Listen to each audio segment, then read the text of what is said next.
Voters see Peter Dutton as more experienced than Anthony Albanese, according to the latest Newspoll.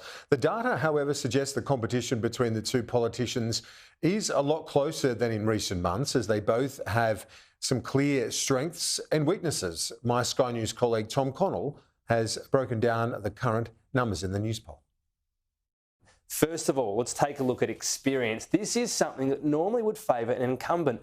This in 2021, for example, this is only a few months before the election. You can see Morrison well ahead of Anthony Albanese, even though Labor was ahead in the polls, because experience is usually who's the better leader. It's usually going to be the person who's Prime Minister who has experience. You can see the big lead for Morrison, but here we've got Dutton ahead of Anthony Albanese.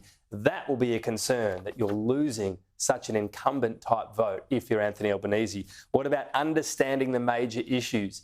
Again, this is something you would think you could get some advantage with if you are in the ascendancy. We did see in this measure, again, late 2021, this is December, Anthony Albanese moving ahead of Scott Morrison, but here we see a similar lead for Peter Dutton. So he has the measure on Anthony Albanese in a similar way the Labor leader had it on Scott Morrison. Again, that's a bit of a concern. In some better news for Anthony Albanese, what about the measure of being in touch with voters? This was something the Labor leader had Scott Morrison well ahead of just before the election. He has the same lead right now on Peter Dutton. So in touch with voters, this is a big one for cost of living. Do you understand what voters are going through? That's an important measure to be ahead of. That one, much better news for Anthony Albanese. And the final one, I think, is always a big one. Who do you trust? When John Howard asked that once upon a time. Well, this was something that we eventually saw Anthony Albanese move just ahead of Scott Morrison of. Again, late 2021. Today, we're seeing a bigger lead for Anthony Albanese in trustworthiness. So what this tells you about this contest overall is we are seeing the Labor leader cede ground on some pretty key questions, and experience will be a concern. But Peter Dutton's personal branding, you would say, does still need to improve in the time ahead. He's got time to do that. Oppositions often spend the first half of a term attacking and then trying to burnish their image. So that part's still to go clearly for Peter Dutton. Let's bring in now for some reaction to that polling and some discussion of other news today. We've got the Assistant Defence Minister Matt Thistlethwaite. Thanks for your time. Lots to talk about, including the defence support in the wake of the flood crisis. I want to get to that in a moment. But just to pick up on Tom's analysis there of the Newspoll, interesting number there. Peter Dutton seen as more experienced, stronger, more decisive, but the least liked or least trusted of any leader going back to when the Newspoll started looking at these attributes. So really a tale of two halves in many respects. What do you make of it? Kieran, as you know, that during the course of a government, polls go up and down. What we're focused on is policies. And I think that, you know, in the context of looking at experience, there's no more experienced member of parliament than Anthony Albanese. He's certainly had the longest career in the parliament, and he's proven at delivering when it comes to policy outcomes. And look at what the government led by him has delivered. All the cost of living relief, cheaper childcare, cheaper medicines, fee-free TAFE. We've got the housing policies through. A couple of weeks ago, we managed to secure the support of the parliament for our reforms to workplace relations. We're taking stronger action on climate change. At the end of the day, it comes to the policies that the Australian people want a government to deliver. And that's what Anthony Albanese is doing. He's delivering those policies for the Australian people. Given the long track record in Parliament, were you surprised then by that result for the Prime Minister as seen as less experienced than the opposition leader? Look, as I said, they'll go up and down, those figures and those different characteristics. At the end of the day, what's important is that you've got a government that is stable, that is managing the issues affecting the Australian people. And the number one issue for Australians at the moment is cost of living. So what we've done to assist them is we've put in place energy rebates. We put caps on electricity prices. We introduced cheaper childcare. We introduced cheaper medicines. We're raising the rates of bulk billing around Medicare, fee-free TAFE, support for housing. All of these policies are aimed at delivering for the Australian people and supporting them. And I think that that's really what matters at the end of the day. And that's what Australians look to in their governments. They want stability and they want policy delivery.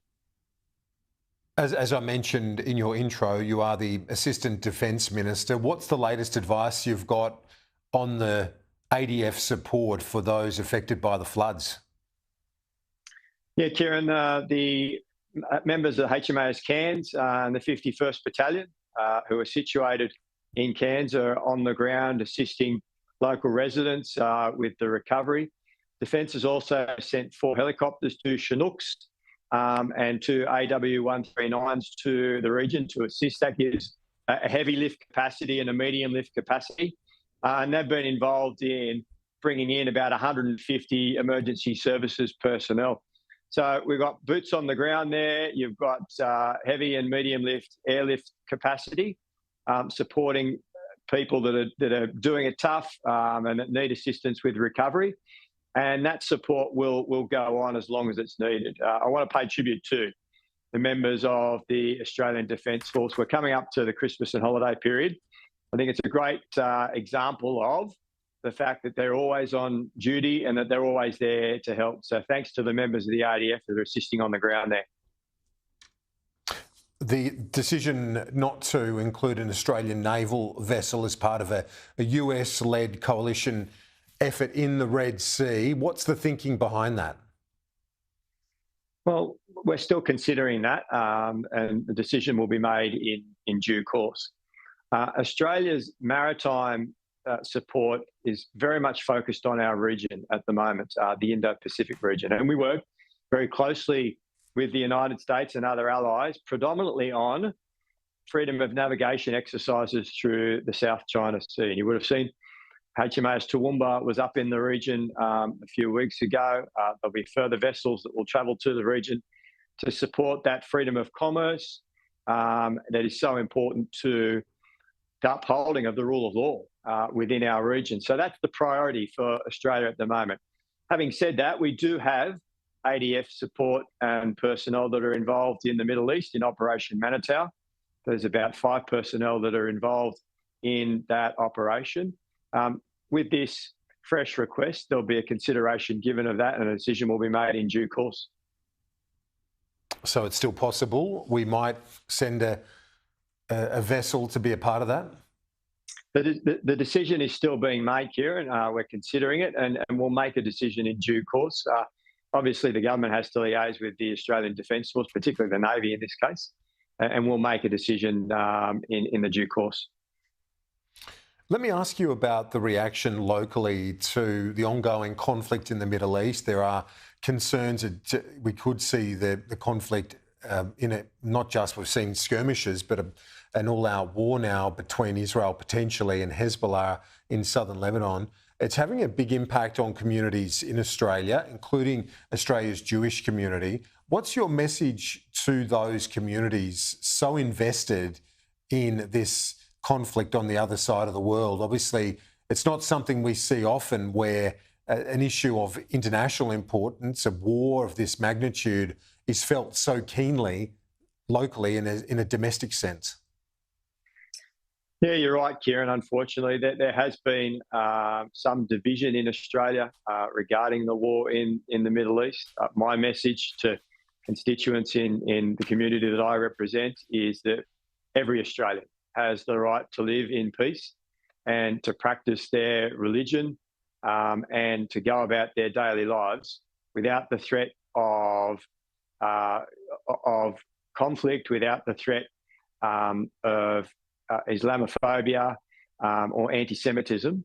And there's no place at all for that in Australia. And over the past couple of weeks, I've been trying to work very closely with the local Jewish community. Unfortunately, there have been some anti-Semitic attacks on people's property and on them personally in the area that I represent. So I've been attending shuls, attended a number of Hanukkah celebrations with the local community, going to Hakal Football Club matches, doing my bit to try and show my support for the local Jewish community. I met with some Jewish representatives yesterday, but equally, we've had some representations from people of Islamic faith about their concerns around Islamophobia, and I've assured them that the government is supportive through upholding laws that ensure that Australians have the right to practice their religion and to live freely and peacefully. Does the Jewish community feel like you let them down in the particular that support for the resolution at the UN on a ceasefire, that Israel should support a ceasefire? Is that something that disappointed your constituents of the Jewish faith? Well, I was at Hanukkah celebrations last week and no one expressed that view to me. As I've said to the Jewish community, we've been very consistent in the approach that we've taken as a government, going back to the resolution that was moved in the parliament by the Prime Minister and seconded by the opposition leader that wholeheartedly condemned the actions of Hamas, called for the immediate release of hostages. We continue to do that every day, and recognised Israel's right to defend itself. But that motion also importantly pointed to the fact that you have to uphold international law, and that's the basis upon which Australia acted in the United Nations to ensure that we uphold international law, particularly humanitarian law, around the protection of civilians in a conflict like that. Greg Sheridan will be joining me shortly to discuss the latest in Gaza and the Middle East. So we'll have more on that in just a moment. Finally, I know you held a news conference earlier in the day, and just I need to finish on this note because it's an important message. You touched on the contribution of our veterans earlier in our discussion, but you're urging people, friends, family, loved ones, fellow servicemen and women to check in on their mates over this festive season. Yeah, thanks for raising it, Kieran. It's a really important issue. We know that Open Arms, the Veterans Counselling Service, are coming up to their busiest period. This is the period where they get a lot of calls from veterans who are doing it tough. And we know that the holiday period is a time where Australians come together with family and friends. But for a lot of Australians, particularly a lot of veterans, they're on their own. They feel isolated, alone, and it can trigger trauma that they may have experienced through their service. So we're asking Australians to think about any friends or mates that they have that are veterans and reach out to them over this holiday period and just check in on them, thank them for their service to our nation and make them feel a part of our society. And likewise, if you know a person or a family that's got an ADF member that's on deployment overseas at the moment and away from their family over Christmas, give them a call, their family, and check in on them and thank them for their service. I think that we need to make sure that we stand by our service personnel and veterans over this holiday period when it can be tough for them. Absolutely, well said, and we'll talk to you next year. Thanks for everything and joining us throughout 2023, Assistant Defence Minister Matt Thistlethwaite. Appreciate it. Thanks, Kieran. Have a great Christmas to you and your listeners.